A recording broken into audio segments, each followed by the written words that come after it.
Hello and thank you all for watching. This is Manny Sunny Sun for a astrological report. We begin with this new moon in Sagittarius, which of course denotes the beginning of winter and the holidays, the countdown to Christmas.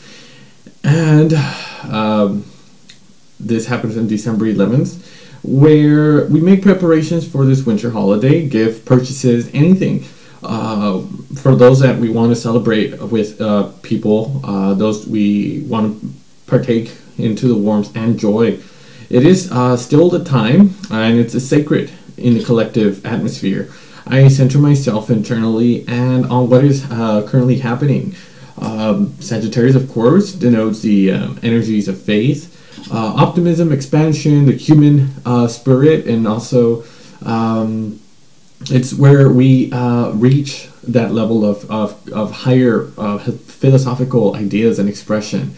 For here, something that is really integral with our own core beliefs. Of course, with Saturn here being in Sagittarius during this period in time, Saturn may lead this year, and it's something that can dampen our sense of spontaneity in the momentum that we're moving and this fire that is emanating with Sagittarius. This is even clear with this square happening with Neptune, which of course acts more on a collective field that makes aberrate these tensions, fanatical illusions, ideological passions, and intolerant political and collective issues may risk during the sky in December 11th during the new moon. So in and of itself, the collective is quite tense, and we risk, if not, to leave somewhat overwhelmed by all of this state of attacks in the collective energy. So how may we cross this threshold during this new moon? Well, let's speak more about perhaps what the energy of Sagittarius conveys during this.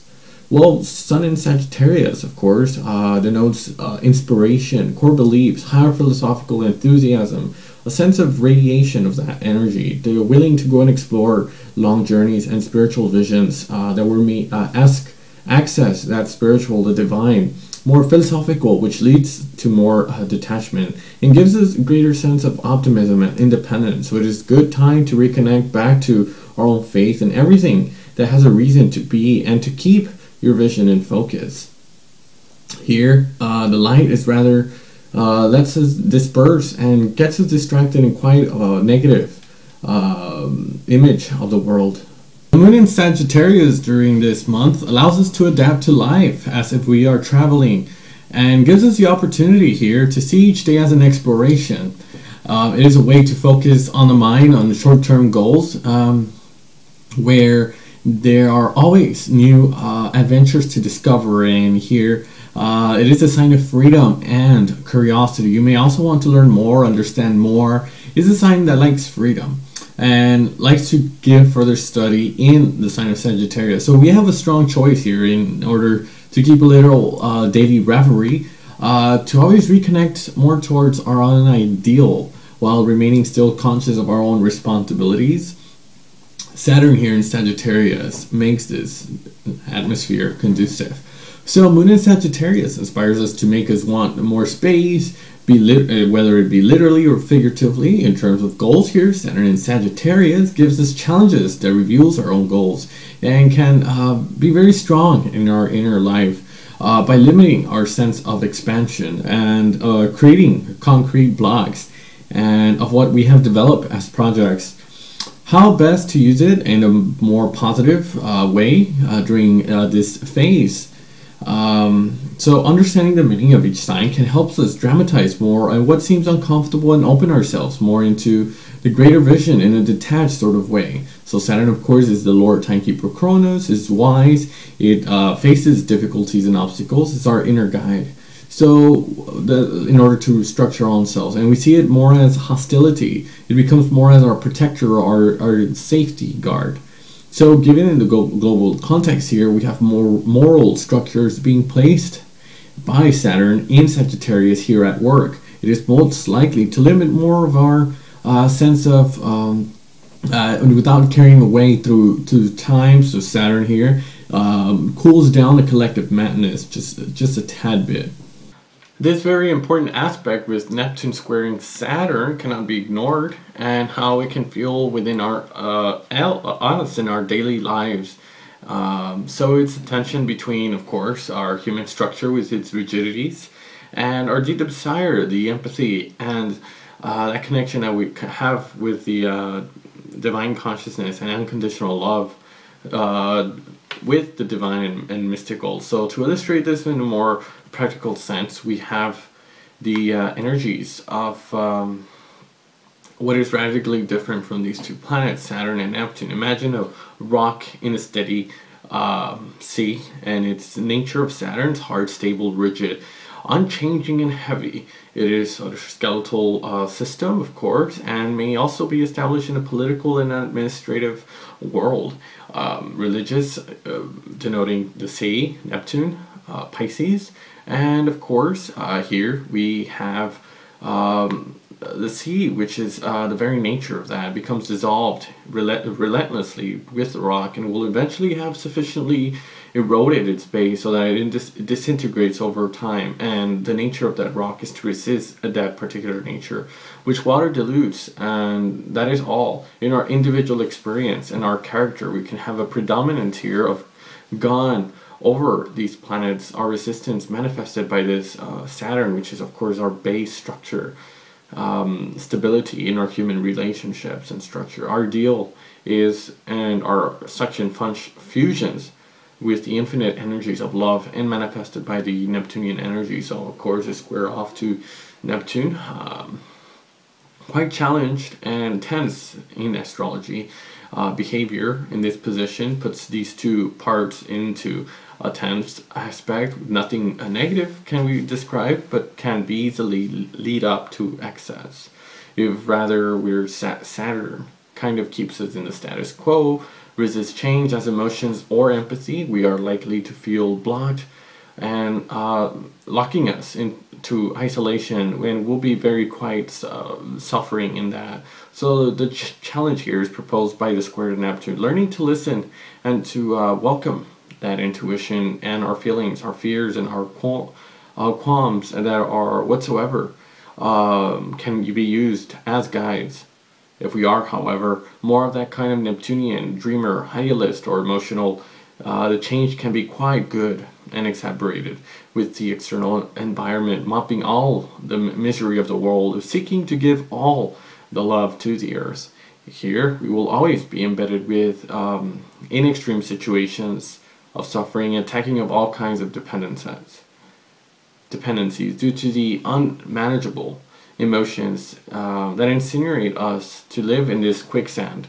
So these challenges proposed by the square with Saturn and Neptune can overstep our boundaries and our limits that we share in responsibility towards others, and restricting our own territory within our own selves by asking protection and safety barriers from outside that no longer can be driven or being flowed by these illusions, such as to save the world, and we have this blind faith in all sorts of situations and with people here, indiscriminately and probably on behalf of the love, forcing us to rage into fights, into the mystical and elsewhere imaginary, more or less the ethereal, which can of course keep taking us into the drugs, alcohol, addictions, anything that seems quick to separate us and from our reality.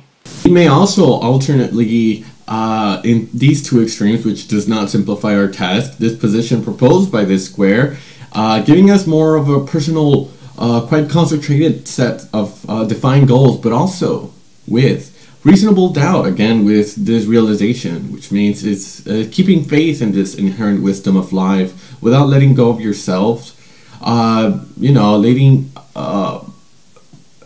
to lull you into these certain fanatical fads being brought down. So how can we act in moderate to extremes within this powerful square? Well, whenever we feel stuck, trying to cultivate a sense of flexibility, humor, lightness, and self-derision, well, we have the sign of Gemini here with the qualities, very powerful to compensate sadness and arrogance by making us a little bit more malleable.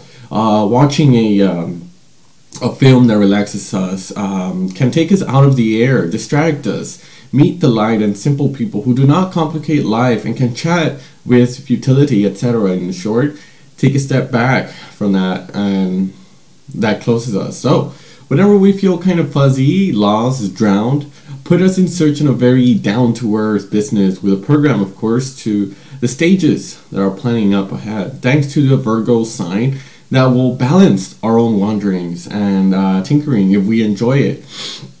If to tidy up on your desk, clean up your car, a list, let some time hang for some time in your daily life or administrative paperwork, and follow up a resolution to put right in order. That does not seem a priori, but a very extraordinary way to put your daily practice that can be good for your own mood, and it's totally good to indulge.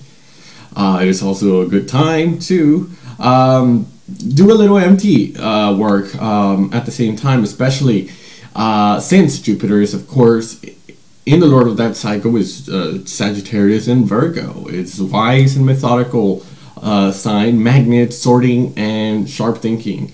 Thus makes space for restructure in the living space for more freedom of movement. Or independence can give us feeling to focus on liberating activity. It is also often unknowingly the advantage to rise above the contingencies of the moment, and we focus more on our own clear goal. We can also take up more space, quote unquote, for ourselves in terms of a free time, trying to spare us some freedom of moments to wander or escape us. Withdraw either to your inner world through, say, meditation, or go out and take a walk in nature to recharge those batteries. Everything we do, we put into practice for ourselves, placing on our moral and our beautiful light that radiates around effortlessly. Venus in Scorpio here gives us a passion and stimulates our sense of determination that prevents us even from procrastination, because Mars is in Libra, urges us to take action, oriented towards peace and not take impulsive initiatives. This female is valued by us and is well placed. Venus, of course, is in good relationship with Mercury, and in Capricorn, mental support is stable, and the alliance between Venus and Scorpio, Mercury and Capricorn is the desire to withdraw, to think back into solitude. In this case, we can try to approach as close as possible to what we want to live deeply, staying true to our own feelings. Venus in Pisces, in Neptune, harmonizing to serve our own ideals of unconditional love and acceptance of all things, while exercising sound, lucid sense, and sharp insight. In practice is always the path of spirituality. It can also be that we lived only in philosophical thoughts. In conclusion, I share you my personal tips to open your heart in choosing to do little things, and I take these small steps in small success, whether it be my relationship to others or my relationship to the world.